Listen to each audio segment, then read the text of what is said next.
Wammo Breakfast, Kiwi. A little something for the weekend with Sam Hunt. All right, joining us not from his usual homestead. No, he's joining us from Invercargill today. Sam Hunt, morning. Good morning, Wammo. I'm pleased to hear that they've got kokakos down in Southland. Yeah, but I guess reducing in numbers year by year. I'm not sure how the kokako's going. Oh, I don't know. I better go and have a look. I'm not sure. Yeah, any in Invercargill? See any in Invercargill at all? I've seen a few strange sights. No doubt. Hey, whereabouts are you placed at the moment? Well, what I'm in the penthouse of arguably the biggest building in Invercargill. So it's a couple of stories high. Oh no, don't worry. It's the fifth floor. It's absolutely beautiful. It's a lovely town. I flew down. I did a show last night, and I do a show here tonight. And then I had a full house last night, and tonight's show's sold out. So it's and lovely people. And they all burr their hours. It's like a whole lot. It's like a whole lot of chainsaws going off at the same time. Have you been hanging out with Tim at all? Tim came to the show last night, and Usher, and afterwards we we had a few drinks. I was telling him that I thought Suzanne Prentice, that little singer. Yeah. I don't know Suzanne Prentice well, but we've met over the years. Singer, bodybuilder. Is she a bodybuilder? She's a bodybuilder as well, yeah, man. If you just see the photos, boy, she's buff. Is that right? Yeah. Oh, no wonder he's nervous. No wonder he's nervous. I said, I think she's great. I said, I was down here, I'd vote for her. I was forgetting that Tim was going again for mayor. He said, that's exactly what I need. He said, that's just what I need for confidence. He said, shall I jump on you on a push? So, no, we had a great time. It was good being here because I've been over the years, obviously been to Invercargill many times, and Southland and Stewart Island. Often done shows over there, and always loved the area. I love Colac Bay and going out to the towards Pusica Point, and great affection for that area.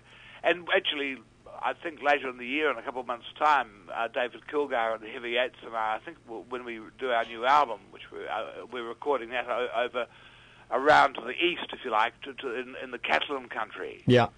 David knows that area from his surfing days and things. I know the area just because I've travelled around New Zealand so many times. But being back here, I remember the first time I ever came to Invercargill, I was just a young bloke, and I'd done a few shows, and I was doing a tour starting in Invercargill. I may have mentioned it before in our program, I'm not sure. It was in 1971 or 72, I think, and we did a tour of jails and Borstals. We worked our way north from the Invercargill Borstal, which I think is probably still here if you dig deep enough underground. It's subterranean. It's an extraordinary place. Maybe young people listening from there now. If you are, good day. What's it like down there? And I remember that the tour started there, and we finished that tour about 6 weeks later after doing every jail and Borstal in the country. We finished at the newly opened Parima prison in Auckland. And that was an amazing tour. I always remember that. And starting in Invercargill, and I came down a couple of days before the tour started. It's funny when you're young, you get affected by what people think and say. I remember I just published a couple of books at the time. One was called Bracken Country, and the other was called Bottle Creek. And they were reviewed in a literary magazine that had obviously just been published at the time. And I'd picked up a copy in Dunedin, I think. And I got down here to Invercargill, and I had a couple of days before we all met up. The other people on the tour, there was a band called Uncle Albert's Orgasmic Orchestra, and there was a group of 3 people who were the genesis of Red Mole. Do you remember Red Mole? Red Mole, no. That was Don McGlashan. Was he involved in that? Red Mole. He was involved, of course, from Scratch, which was about that same time. But anyway, they were a dance music group, and they did a lot of cabaret work. Deborah Hunt, no relation of mine, Deborah Hunt and Gillian McGregor and Francis Batten, they were very, very clever. And there was a rock band, and there was a woman who was on the tour, and the prisoners loved her because she was blonde, and she, I hate to sound stereotypical, but Jenny Parkinson was her name, and she had just had the lead part in Hair, Oh, yeah. So she was really popular, and she had she had all the attributes to make her very popular with a lot of lonely men. Yeah. And they used to holler on a hoot for her. And that was amazing. So that was the tour that started here. So it's good.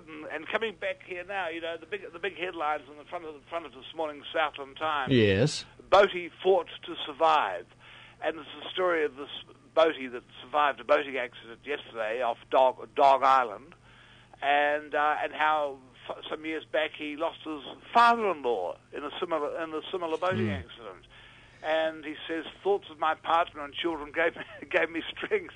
So I thought that's a nice little headline, really. Isn't it? And but it's the sort of headline you'd expect on the Southland Times, you know? Exactly. Because it's the hard landscape, isn't it? They're not talking about the Greek economy here. No. You know, I mean, you may get something on the Greek economy down under the crossword puzzles, you know. Let me read you a poem. A poem that has come to me from somebody who I've known for many years and always liked him, and you know, a good fellow, but never thought he'd ever write poems. Anyway, he got hold of me recently. We got in touch. It was great. And his name's Rob Hack, and he said to me when we met up a few weeks ago, he said, I've been going to the open mic sessions at the Paikokariki. And I'm thinking to myself, well, what's Rob going to open mic things at Paikokariki for, you know? Yeah. And it turns out he's writing poems. And he sent me some, and I'd love to read one if I may. Yeah. This morning on a little something for the weekend, and it's called Almost a Buddhist by Rob Hack. Rob's about my age. I don't know whether he's ever written poems before, but I think he's writing them now. This poem, by the way, is so understated. I mean, the last line just about slides off the page without being noticed. I think that's why I like it so much. Almost a Buddhist. I was reading Boris Pasternak's biography, Controversy. The publication of Dr. Zhivago is imminent. He will receive the Nobel Prize to a chorus of Soviet boos. The biographer is welcomed in, handed a drink. There are many toasts. I am apolitical. I have no idealist views, Pasternak tells them. I'm not a socialist realist, not even a communist. However, casually asserts I am almost an atheist, yet he has a motive in invoking his ideas on God. Vodka, voices raised, neighbors talking of burning Soviet critics yell, get out of your ivory tower. But Stalin had once said, leave this cloud dweller alone. Quickly I flip the page. I'm interrupted by an ant. An ant is trapesing across the page. Instantly, automatically, I flick it with my finger, hitting it, but do not dislodge it. The ant now crawls, one leg, if that's what it is called, bent at a bad angle, limping, if that's what it's called, towards the edge of the page. And I am bereft, am left to wonder what was it that caused my need to strike at and hurt something 10,000 times smaller than me.